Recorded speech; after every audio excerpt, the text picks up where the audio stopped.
A paz do Senhor Jesus, queridos. Quem está falando aqui é o pastor Rangel Bispo. Irei comentar a 12ª lição, a penúltima lição do terceiro trimestre de 2023, 17 de setembro de 2023, sendo a Igreja do Deus vivo. Textuário: grande é este mistério. Digo, porém, a respeito de Cristo e da Igreja. Efésios capítulo 5, versículo 32. 17 de setembro, Dia Nacional da Escola Dominical. Por misericórdia, a Escola Bíblica Dominical faz parte da minha história. Já fui aluno, também hoje professor, já fui professor de diversas classes, casais, senhores, jovens, adultos e também crianças. E a Escola Bíblica Dominical, quando você administra como professor, é como um curso básico de teologia. Então, se você está realmente se dedicando ao primeiro trimestre, segundo, terceiro, quarto, com certeza você adquire muito, mas muito conhecimento. E a palavra de Deus nos orienta em 2 Timóteo 2,15, procura apresentar-te a Deus como obreiro aprovado, que não tem o que se vergonhar, mas que maneja bem a palavra da verdade. Você que é professor, se esmere, chegue no horário, tenha realmente dedicação à obra de Deus. Leitura bíblica em classe se encontra em 1 Timóteo capítulo 3, versículo 14 ao versículo 16, e Efésios capítulo 5, versículo 25 ao 27 e o versículo 32. Introdução: nesta oportunidade, vamos abordar a natureza da igreja, o seu relacionamento com Cristo e as armas que impedem a modernização da igreja local. A proposta é chamar a atenção para o papel da igreja do Deus vivo como coluna e firmeza da verdade.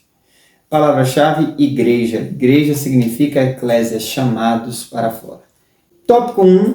A natureza da igreja do Deus vivo.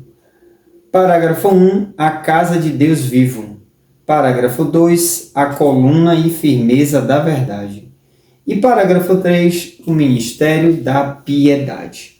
1 Timóteo capítulo 3, versículo 14 até o versículo 16 está escrito: escrevo-te estas coisas, esperando ir ver-te bem depressa. Mas se tardar, para que saibais como convém andar na casa de Deus, que é a igreja do Deus vivo, e coluna e firmeza da verdade. No capítulo 3 de Timóteo, o apóstolo Paulo ele estava preparando o jovem pastor Timóteo para exercer a função de liderar.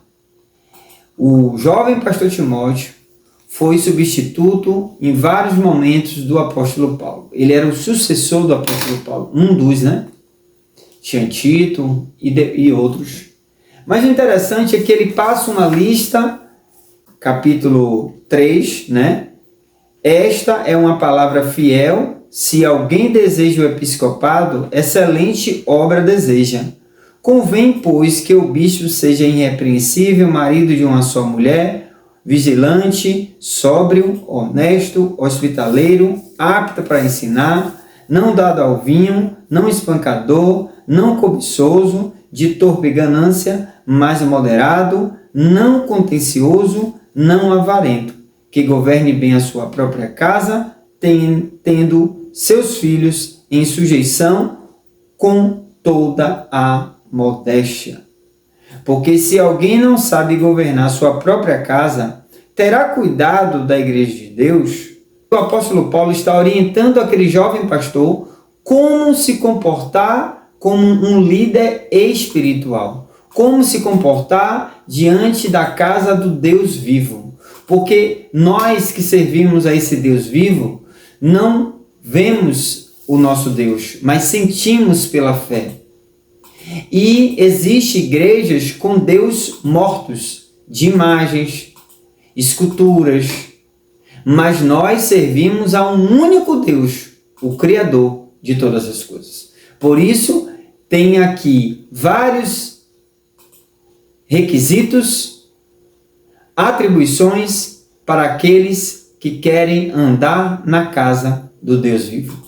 E que nós possamos estar focado e analisando as Escrituras para realmente poder andar de forma correta na casa do nosso Deus, o Todo-Poderoso. Parágrafo 2. A coluna em firmeza da verdade. A Bíblia assegura que a igreja do Deus vivo é a coluna em firmeza da verdade. 1 Timóteo capítulo 3, versículo 15. Uma casa precisa de um fundamento, precisa de coluna para poder dar continuidade, abater uma laje, a crescer. Mas se não tiver fundamento e não tiver coluna, iremos fazer, mas a casa vai cair.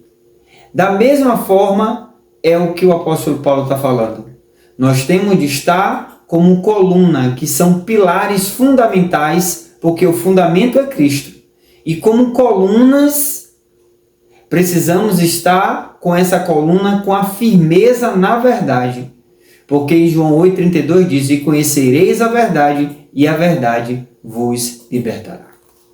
O parágrafo 3 vai falar o ministério da piedade. Nós temos de estar sendo também piedoso, porque o próprio Jesus disse: ide por todo mundo, prega o evangelho a toda criatura. Ou seja, pregar o evangelho é também sinônimo de piedade, porque nós sabemos, uma pessoa que morre sem Cristo, para onde ele vai?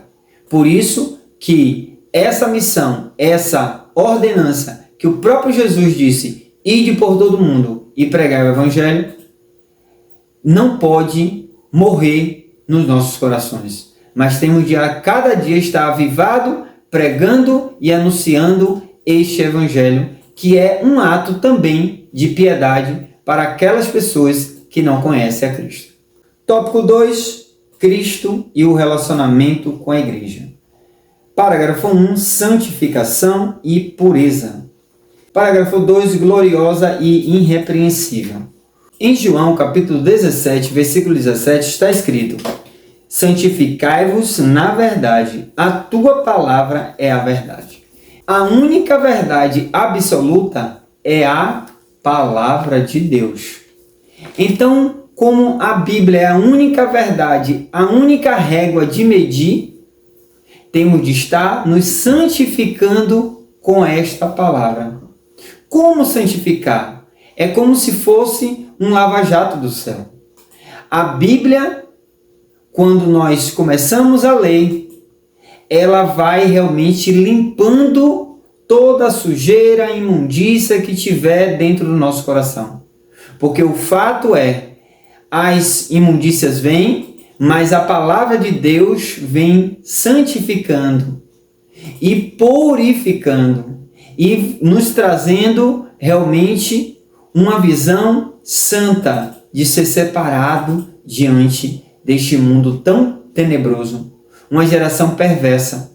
E precisamos, através da palavra de Deus, nos santificar, porque sem a santificação ninguém verá Deus. Aí eu me lembro desse hino 91. Jesus, eu almejo a pureza do céu, tua linda presença no coração meu. Os ídolos quebro, me toma, Jesus. Ó, dai-me a pureza da nívea luz, nívea luz, a nívea luz. Ó, dai-me a pureza da nívea luz. Ou seja, que possamos estar nos santificando para estar realmente estando mais alvo, mais puro, gloriosa e irrepreensível. A Escritura compara a relação de Cristo com a igreja como a do marido com a esposa. Assim, a igreja é a noiva de Cristo que se prepara para a festa nupcial. Apocalipse capítulo 21, versículo 2 e versículo 9. Nós, como igreja, somos a noiva de Cristo. E Cristo está em busca de uma igreja e uma noiva pura, sem mácula, gloriosa, irrepreensível. Porque ele não está em busca de uma noiva traidora, não, mas uma noiva fiel. Que nós possamos entender esse mistério. Porque somos a noiva de Jesus Cristo.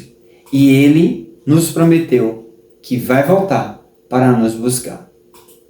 Para aquele grande momento de entrarmos no céu, glorificando ao nome de Jesus, exaltando o nome de Jesus. Tópico 3. As armas da Igreja do Deus Vivo. Parágrafo 1.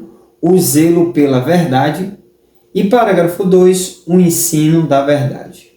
Enfatizamos que a verdade bíblica é absoluta e imutável. 1 Timóteo capítulo 4, versículo 3 está escrito: persiste em ler, exortar e ensinar até que eu vá. Versículo 15 está escrito: medita estas coisas, ocupa-te nelas, para que o teu aproveitamento seja manifesto a todos. Tendo cuidado de ti mesmo e da doutrina, persevera nessas coisas, porque fazendo isto, te salvarás tanto a ti mesmo como aos que te ouvem. O apóstolo Paulo está escrevendo essa carta pastoral para o seu filho na fé, o jovem pastor Timóteo, dando a orientação a persistir na verdade, persistir no ensinamento, não esmorecer. Porque quem tem o zelo pela verdade, que é a Bíblia, não pode retroceder. Parágrafo 2. O ensino da verdade. Deus constituiu líderes para o aperfeiçoamento e edificação da igreja. Efésios capítulo 4, versículo 12. Portanto, o líder deve estar apto para ensinar. Desse modo, um líder vocacionado não cede ao liberalismo teológico, ecumenismo, sincretismo religioso. Nós que somos crentes, líderes, pastores, precisamos estar se esmerando na palavra de Deus, porque é a única verdade absoluta e precisamos sim, a cada momento, estar dedicando tempo para meditar na palavra, para orar, para o Senhor dar a palavra da noite.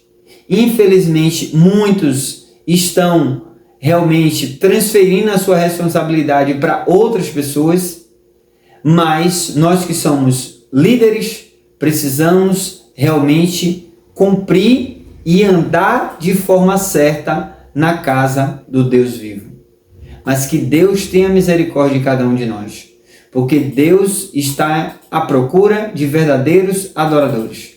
E Cristo espera uma noiva fiel, honesta, irrepreensível, santa, pura, sem máculas, para que naquele grande dia nós possamos estar subindo com o nosso Senhor e Salvador Jesus Cristo para morar no céu com o nosso Deus Todo-Poderoso. Conclusão: diante dos ataques de desconstrução da fé, a Igreja do Deus Vivo precisa ser vigilante. Ela é a guardiã da única verdade que liberta. A mensagem da cruz não pode ser ressignificada.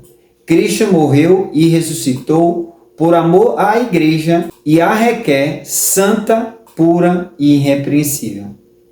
Portanto, a noiva de Cristo não pode macular suas vestes. Seu papel abarca o ensino e a defesa com todo o zelo da integridade da verdade revelada. 1 Timóteo capítulo 4, versículo 16. Se você achou relevante e importante essa aula, comente, compartilhe e nos ajude a divulgar esse material para que outras pessoas possam ser edificadas pela palavra de Deus. Que Deus abençoe a sua vida. Até a próxima aula. Que Deus possa abrir porta de emprego. Que Deus possa curar a tua vida. Que Deus possa libertar. Que o Senhor possa restaurar completamente a sua vida sentimental, emocional, profissional, íntima, espiritual, para que o nome de Jesus seja glorificado. Lembre-se, vamos interceder pelo nosso Brasil. O Brasil precisa de intercessores como nunca. Estão querendo legalizar as drogas, a maconha, que é porta de entrada para outras drogas. Estão querendo legalizar o aborto, que é assassinar um inocente, é assassinar um indefeso. Até porque todos esses que defendem o aborto já nasceram. Deus nos livre e paralise todos esses que estão investindo para que esse mal chegue ao Brasil. Mas eu creio que a oração de um justo pode muito seus efeitos. Em Lucas 1,37, porque para Deus nada é impossível. Deus, ele não perdeu o controle, ele a qualquer momento, ele pode dar um basta e o nome de Jesus ser glorificado. Até a próxima aula, se assim Deus permitir. Fica com Deus.